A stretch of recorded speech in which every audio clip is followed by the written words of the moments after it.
The Zig Zag Railway was built in 1869 as part of the railway from Sydney to Bathurst. When the railway reached Mount Victoria in 1868, surveyors marking the route discovered that conventional railway design wouldn't be practical. The grades necessary to bring the railway from Clarence to the floor of the Lithgow Valley, a vertical difference of 680 feet, would be too steep for a normal train.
Along the 7.5 kilometres of the Zig Zag formation, restored by the volunteers of the Zig Zag Cooperative, there are 2 tunnels and 3 large sandstone viaducts. The first tunnel you travel through is 498 metres long. On the top road, you'll cross the first viaduct, number 1, from which you can see both the middle road of the Zig Zag and the original bottom road, which still carries the main Western Railway. The best view is from the right-hand side of the train, but don't lean out too far. It's 29 metres down to the next step.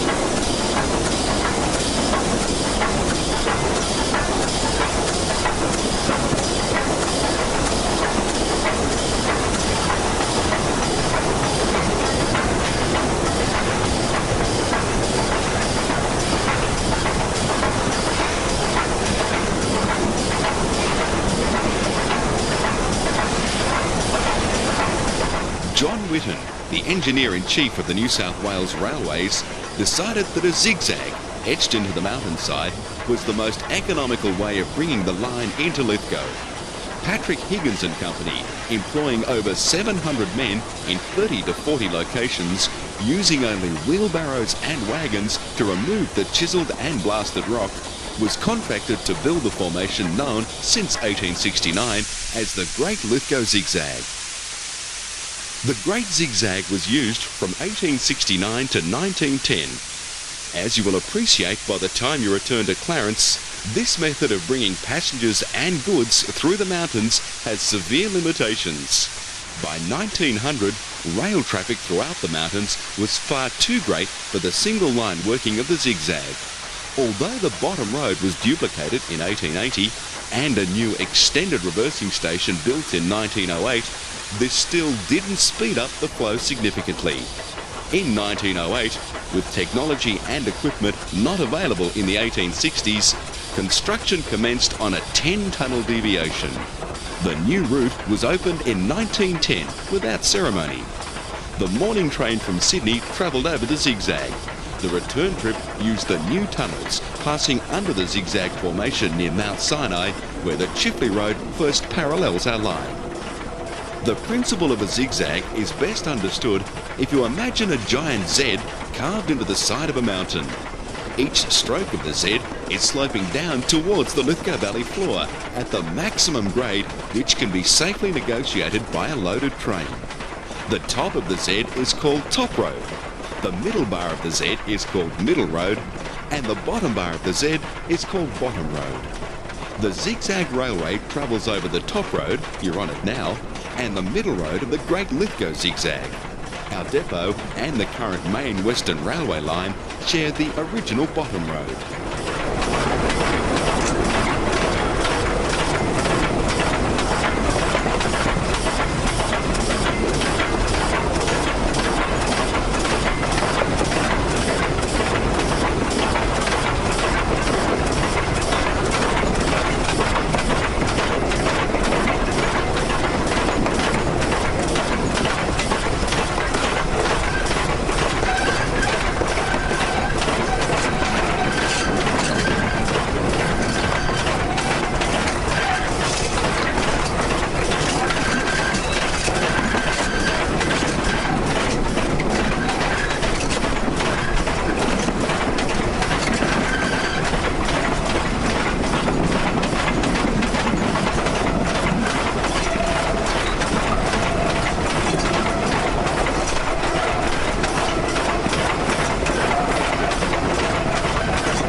The engine of your train originally ran in Queensland and was purchased by the Zig Zag cooperative in the early 1970s for its scrap value. The carriages, known as Evans cars, were used on the Brisbane suburban network. The track gauge of the Great Zigzag is now 3 foot 6 inches, that's 1,067 millimetres, instead of the 4 foot 8.5 inches used by the New South Wales Government Railways. The reasons for the choice of narrow gauge for the restored railway can be found in the book sold at Clarence, or you could ask the crew, that's if you find them resting.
The Lithgow Valley begins as the ravine that you see on your right-hand side as you face the locomotive. We are in fact several hundred metres above, but less than a kilometre from our actual destination.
crew on the train and in the shop, indeed all our workers, are volunteers belonging to the Zig Zag Cooperative.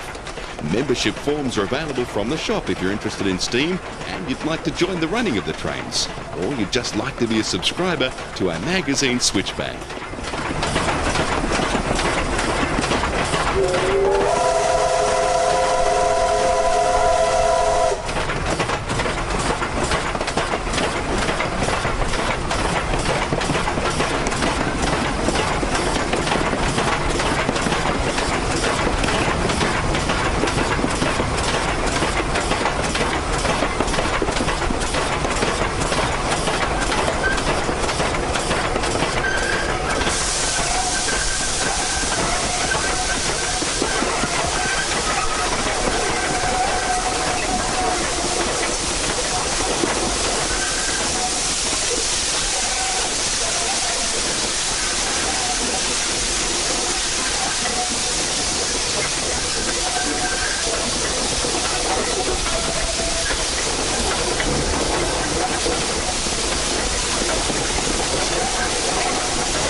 junction of the top and middle roads, and again at the junction of the middle and bottom roads, are reversing stations called top points and bottom points respectively.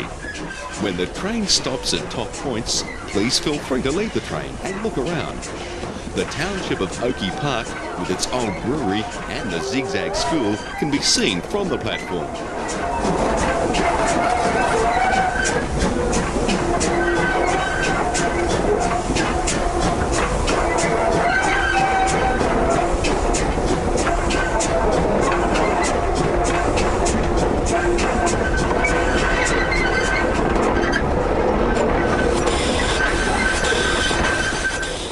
Here, travellers on the night mail from Sydney would emerge from the black void of the upper mountains and look down on the fiery coke ovens at Oakey Park, the ones that feed the Hoskins Blast Furnace, Australia's first steelworks. This swirling sea of fire on a freezing winter's night caused one famous commentator to liken the Zig Zag journey to a descent into Hades.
The Zig Zag lay abandoned, devoid of track and trains from 1910 through to 1974. And it was in 1974 that the first narrow gauge line was laid on the Zig Zag. And from 1976, the Zig Zag came to life again with the first paying passenger service in October of that year.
At the bottom point's reversing station, the engine may take water and will be shunted to the Lithgow end of the train for the climb back up Middle Road.